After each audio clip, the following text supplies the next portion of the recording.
1789, George Washington, our first president, appointed the first 13 U.S. Marshals for the 13 original colonies. Our highest award for valor is the Robert Forsyth Award. Robert Forsyth was the Marshal for the colony of Georgia, and he was killed in the line of duty serving a summons back in the late 1700s. So, yes. Thank you. So it's Marshals. Okay. So when you started planning your career, was it ever your intention to join the U.S. Marshals when you started?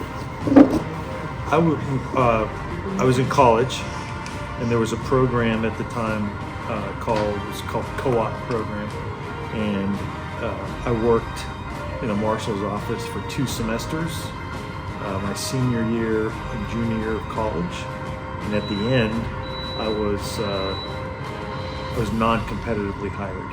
So when I graduated college, I had an academy day, which was fantastic. I knew I had a job, which was fantastic. So, yeah, I have a degree in criminal justice. Not terribly useful, but it's a degree nonetheless. So. Hey, thank you.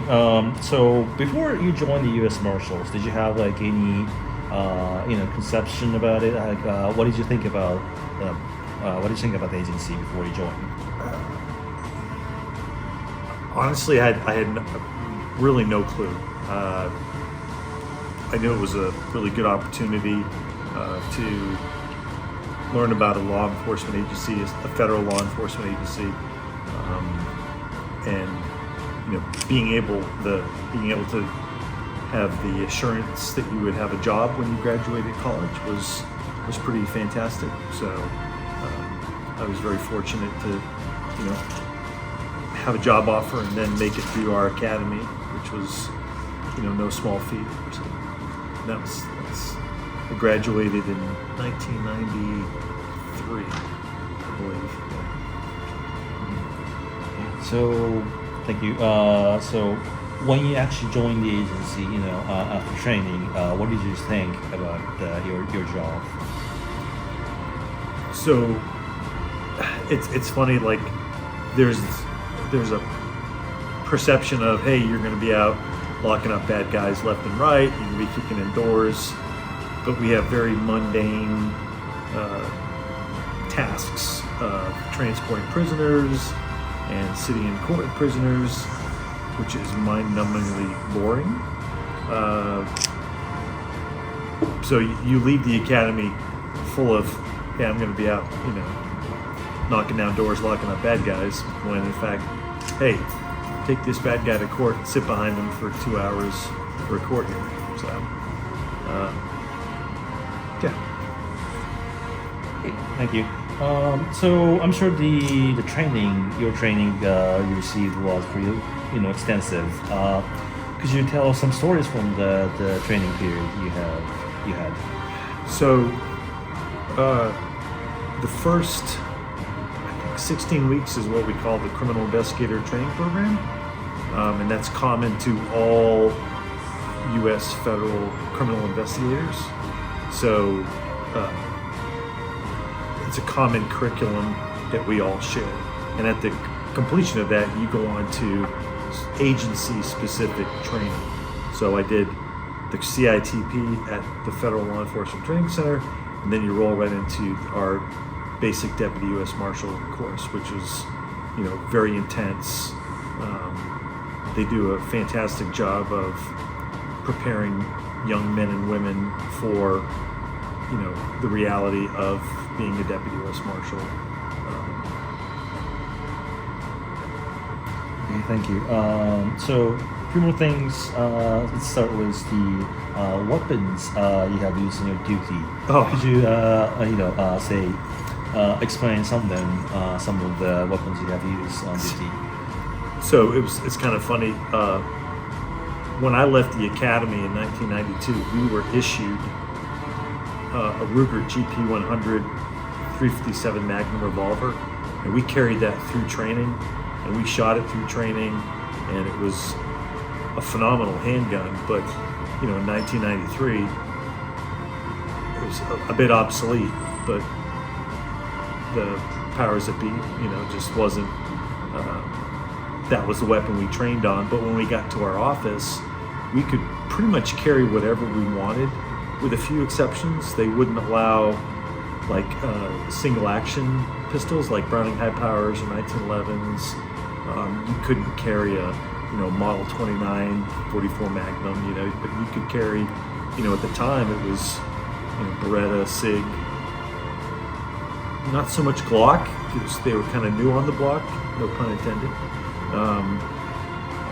So so basically you could, if you bought the weapon yourself and it met the agency requirements, you could carry it. So people carried. I mean, when I first, so I left the academy with a GP 100, and then I went to a Smith & Wesson. I think it was a 4506. It was a small sprain 45. And then I went to a USP, H&K USP, and then several other guns in between. I mean, you really could change guns as often as you wanted, as long as you could qualify with it. So it wasn't until,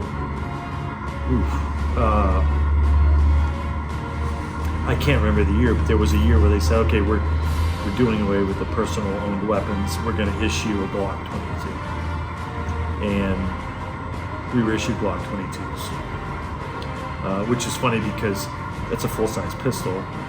We're a plainclothes agency, not terribly suited to plainclothes work. The Glock 23 would have been a better choice, but they didn't ask me, so I carried a Glock 22 for a while. So. Perfect, thank you. You actually answered the two questions we had in line for you, so let's skip that one and move on to the next. About your gear, could you talk about some of the gear you have used on duty? So again, the gear has evolved. When I left the academy, I didn't have body armor. It was going to be shipped to my office, and there were no plate carriers, it was soft body armor, concealable, that you wore under, whatever your garments were, whatever you wore it on your belt. So it was, the armor has obviously changed and become more modern, and the carriers have become more modern, and they have a very excellent body armor program today that equips young deputies with really solid gear. Like when I left the academy in '92, I had a raid jacket, a revolver, a holster, a 2x2 pouch, a speed loader, a box of ammo, and I think that was it. I think I had to buy my own handcuffs. So it's really progressed. And tactical fashion drives a lot of it as well. You want to look cool, but sometimes that's not very practical or appropriate. So, and like morale patches, that was something I think we were talking about, like the different morale patches, like nowadays with everybody videoing, those morale patches are a bit of a liability, especially if you're in a use of force incident. That gets, a sharp attorney would say, hey, you deprived my client of civil rights, and you had this kill them all, like God sort them out kind of morale patch. What did you mean by that? So it's, people pay attention to what you're wearing. So it's evolved. I think for the better, definitely for the better. Okay, thank you. That was great talk. So let's see. Do you have any weapons or gear that we recommend to, say, someone who's joining as a new deputy to U.S. Marshals? I really think they do. Again, I'm a bit removed from it, but I believe they do a really good job of equipping a new deputy with the right equipment. I mean, our academy right now is very progressive. They're always, I think, forward thinking, and I think they're doing a great job equipping and training new deputy marshals.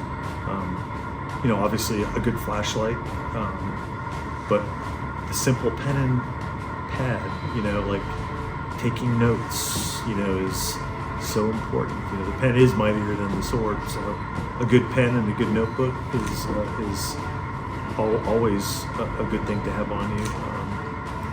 A good flashlight, a good utility pocket knife or multi-tool, or like a Leatherman or something, just something like that. But they really are doing a fantastic job equipping new deputy marshals, and not only equipping them, training them, and giving them the proper mindset that goes along with being a federal law enforcement officer. Thank you. That's a great perspective. So for the next question, within the things you can, could you share some story from time you were active duty, some difficult situations you have faced while acting as a deputy?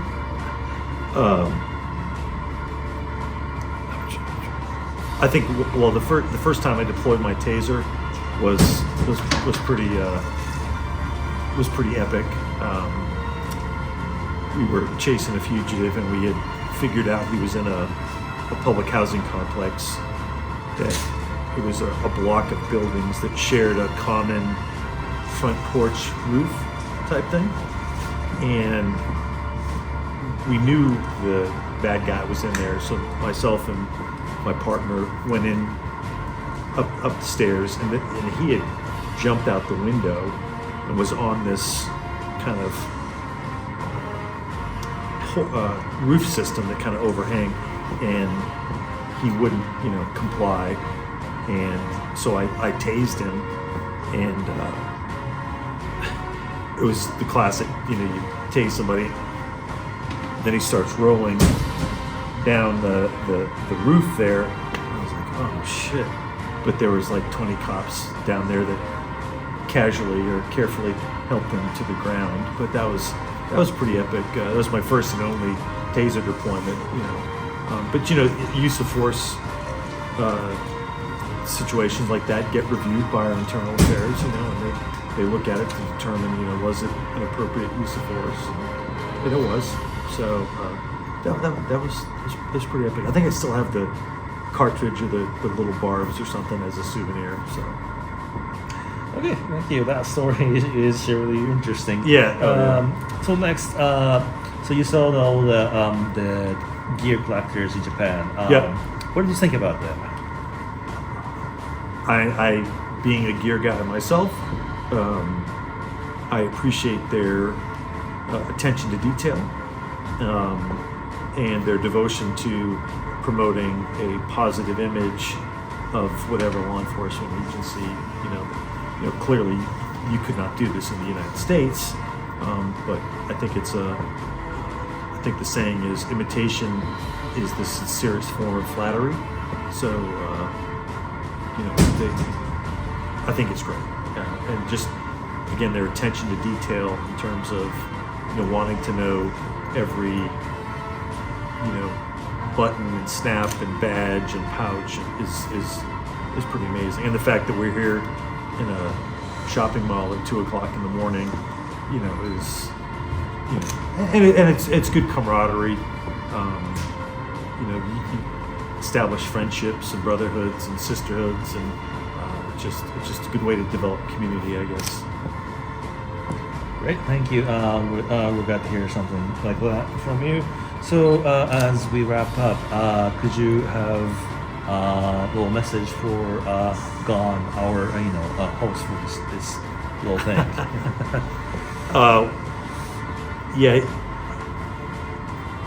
it's certainly a labor of love, coordinating an event like this, securing this type of venue, the logistics that goes into it, getting somebody here to serve sandwiches, coordinating with the mall owners to hey, let you all operate, having check-in, it's definitely a labor of love, and he and Aiki have been just fantastic hosts, and hopefully they'll invite me back for another event, but he's just done an outstanding job, and I think there's a lot of directions this event can go in a good way, and hopefully this article and this photographs will kind of inspire other people to sign up and be part of the group. It's the gear's fun, the role playing's fun, but I think what's important is the friendships and the relationships that are developed, here are what's, to me, is the most important part. My friendship with Gon and friendship with Aiki, you and the other guys that I hung out with this week has just been really fantastic, and I'm very humbled to be here, to be part of it.